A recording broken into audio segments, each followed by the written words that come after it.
자, 다음 핵심 36번은 Y 파라미터에 대한 내용입니다. 자, Y 파라미터도 4단자 정수를 이용해서 바로 구할 수가 있는데, 이 Y 파라미터를 4단자 정수로 구하는 방법은 완전한 T형일 때 적용을 하시면 좋습니다.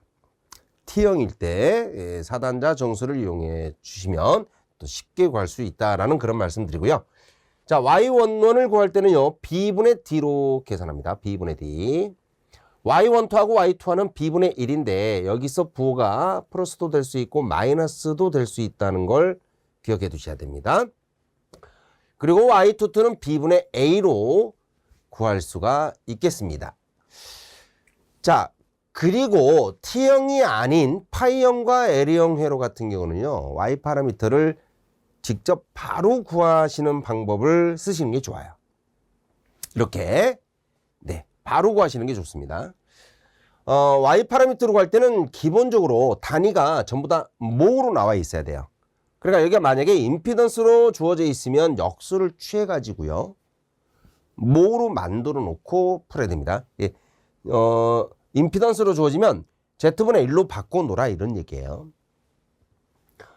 자, Y11부터 풀 텐데, 항상 Y 파라미터는요, 위에 있는 값을 기준으로 해서 1차 측으로 요렇게 더해가면 Y11이 됩니다. 자, 위에 있는 어드미턴스 값을 기준으로 해서 1차 측으로 더해주면은 Y11이 됩니다. Y2를 기준으로 해서 1차 측으로 요렇게 더해주면 Y11이 되는 거예요. 그래서 첫 번째 그림은 Y1 플러스 Y2, 두 번째 그림은 그냥 Y1 하나밖에 없으니까, 세 번째 그림은 Y1 플러스 Y2 이렇게 나오게 되는 거죠. 자, 만약에 위에 있는 Y2 얘를 기준으로 해서 2차 측으로 더해가면 뭐가 되느냐? 당연히 Y22가 되겠죠. 그래서 Y2와 Y3를 더해준 값이 Y22가 되는 거예요. 두 번째 L형 회로는 Y1과 Y2를 더해가면 됩니다. 2차 측으로 더해주면 되는 거죠. Y1 플러스 Y2. 세 번째 그림은 그냥 Y2만 나오겠죠. Y2만. 자, 그리고 요 위에 있는 가운데 있는 거요. 요 위에 있는 값이죠. 위에 있는 기준이 됐던 값입니다. 예, 기준이 됐던 값. 예, 요 위에 있는 값이 그냥 Y12, Y21이다. 그래서 첫 번째 그림 Y2, 두 번째 Y1, 세 번째 Y2인데, 첫 번째 그림에서도 Y1, Y2는 플러스도 될 수 있고 마이너스도 될 수 있다라는 걸 기억해 두시면 되겠습니다. 자, 이렇게 계산하면 쉽게 정답을 찾을 수 있다라는 거 아시겠죠? 4단자 정수를 이용해 가지고 푸는 경우는 좀 드물어요. 네, 보통 출제가 되는 문제가 Z 파라미터는 T형과 L형, Y 파라미터는 파이형과 L형으로 문제를 주어지기 때문에 정답을 쉽게 찾을 수가 있을 겁니다.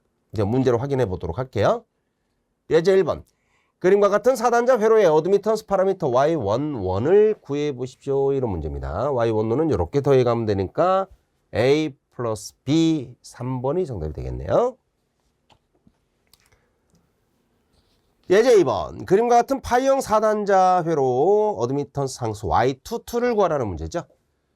Y22를 구할 때는 이렇게 2차 측으로 더해가면 됩니다. 369가 되겠네요. 3번이 정답. 해보시는 거죠. 그죠?